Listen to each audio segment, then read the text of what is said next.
Welcome to the Get Fit Guys, quick and dirty tips to slim down and shape up. My name is Ben Greenfield. I'm the Get Fit Guy, and today we're going to be talking about whether you should eat carbohydrates before exercise. If you ask most physicians, sports nutritionists, and dietitians, they'll tell you that carbohydrates must comprise a major part of your daily dietary intake if you're going to be able to maintain optimum physical performance. But is that really the case? Well, in this episode, you'll find out whether you really need to eat carbohydrates before you exercise, and if so, how much and what kind of carbohydrates to eat. So first, let's look at how the body actually burns carbohydrates. The general consensus among nutrition professionals that active people need to eat carbohydrates before exercise is based on many studies that have been performed in the last 100 years, primarily linking muscle carbohydrate stores to a better ability to perform high-intensity exercise. In addition, many doctors report that their patients who follow low-carbohydrate diets frequently experience lightheadedness, weakness, fatigue, and poor motivation, especially when they're trying to exercise. All of this makes pretty good sense, since when you ask your muscles to work hard or produce a very strong contraction, they need access to fast-burning energy, which is exactly what carbohydrates are. Compared to fats and proteins, carbohydrates offer a muscle pure sugar that it can use to produce energy, also known as ATP. Muscles and the rest of your body can still use fats and proteins to produce energy, usually by converting them into forms of sugars, fats, or amino acids, but this process takes a longer time to complete and isn't your body's preferred form of making energy for high-intensity exercise. Now, what happens if you're completely carbohydrate depleted and your body has no sugar to burn?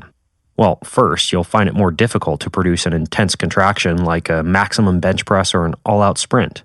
Second, your motivation to exercise begins to drop. Since carbohydrates boost tryptophan levels, tryptophan assists with serotonin synthesis, and serotonin synthesis can improve your mood and motivation.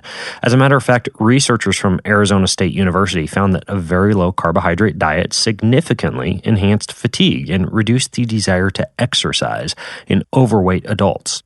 But there are three problems with most studies that show carbohydrates to be important for quality of exercise or motivation to exercise. Number one, these studies don't allow the subjects in the studies ample time to adapt to a low-carbohydrate diet, which can take several weeks or even months. Number two, the studies do not take into account ensuring that the mineral and nutrient intake of the low-carbohydrate group is as high as that of a high-carbohydrate group.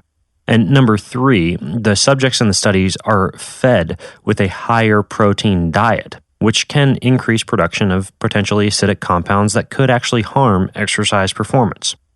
Now, there is one researcher named Stephen Finney who has studied small groups of bicycle racers performing at a very brisk cycling pace, about 22 to 24 miles per hour, for several hours. Unlike most bike racers in low-carbohydrate studies, these cyclists were allowed ample time to adapt to a diet that was about 15% protein and over 80% fat, with the only carbs in the diet coming from the small amount of carbohydrates naturally found in meat. These cyclists' performance was not affected negatively at all by the presence of nearly zero carbohydrates in their diet, although their muscle carbohydrate stores were significantly reduced. And this was primarily because their bodies had become accustomed and trained to burning fats as a fuel during exercise. So, as you can see, it is possible to exercise in the presence of very low carbohydrate intake, as long as it's set up properly. So when do you need carbohydrates? Well, it's been a little while since my What Should You Eat Before and After Exercise episode, and I've been seeing quite a bit of research since then that suggests it's not necessary in all cases to eat, and especially to eat carbohydrates before and after a workout. So when do you need to eat carbohydrates for exercise? Here are 4 quick and dirty tips.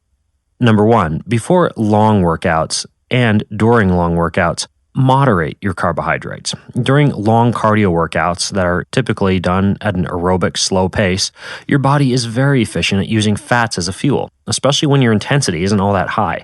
To put things in perspective, a champion marathoner running the Boston Marathon is running at an intensity that would necessitate frequent carbohydrate feedings during that long workout.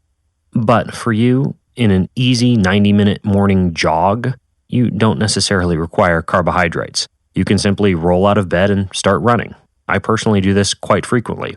I know that many people who train for 5Ks, marathons, 10Ks, or half marathons listen in, and what it comes down to is that unless you're doing intense cardio intervals, your long aerobic morning run or afternoon run does not need to be fueled by large amounts of carbohydrates.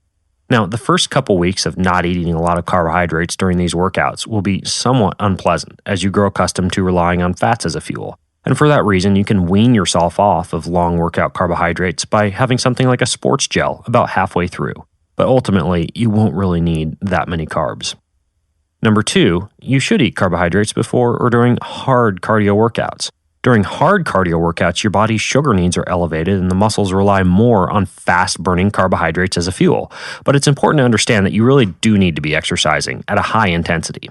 When I operated an exercise physiology lab in which we measured carbohydrate utilization during exercise, people were usually running up a very steep treadmill incline at about 85 to 90% intensity before their bodies were burning primarily carbohydrates as a fuel. Now, if you're simply getting a little muscle burn or exercising anything underneath an 8 on a 1 to 10 scale during exercise, you don't need to eat carbohydrates during that workout.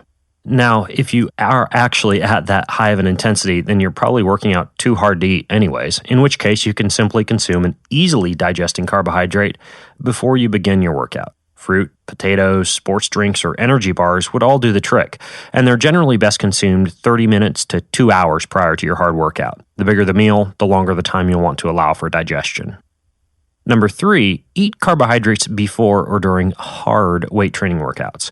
An easy or short weight training circuit at the gym doesn't really need to be fueled by dietary carbohydrates, especially when you bear in mind that your body naturally carries about 1,500 to 2,000 calories of storage carbohydrate that it can burn through, and this would usually take about 1 to 2 hours of weight training to deplete. In contrast, this afternoon after recording, I'll be headed to the gym to do a workout I call the most difficult workout ever created.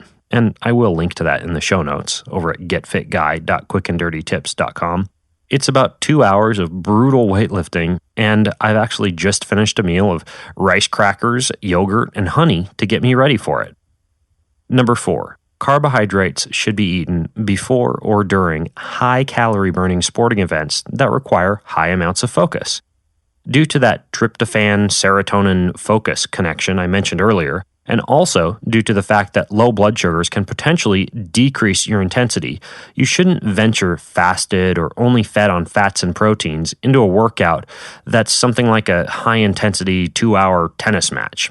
So while 18 rounds of golf or even something like a game of baseball can be fueled on fats and proteins, if you're both trying to focus and simultaneously burn a high number of carbohydrates, you should eat a couple hours before the event. And then during the event, consume about 100 to 300 calories of carbohydrates per hour. Now, during a long, grueling, focused event like Ironman, I personally eat 350 to 450 calories of pure sugar from sports gels for up to 10 simultaneous hours. You don't want to know what happens to the digestive tract after doing something like that. Ultimately, carbohydrates have their time and their place, but if you find yourself constantly relying on carbs to get you through every workout, you're probably not doing your body any favors when it comes to becoming more efficient at fat burning. If you have more questions about eating carbohydrates before exercise or your own tips about carbohydrates and exercise, then you can share them in the comments for this episode over at getfitguy.quickanddirtytips.com or at facebook.com/getfitguy. Until next time, this is the Get Fit Guy asking you, what are you waiting for? Go get fit.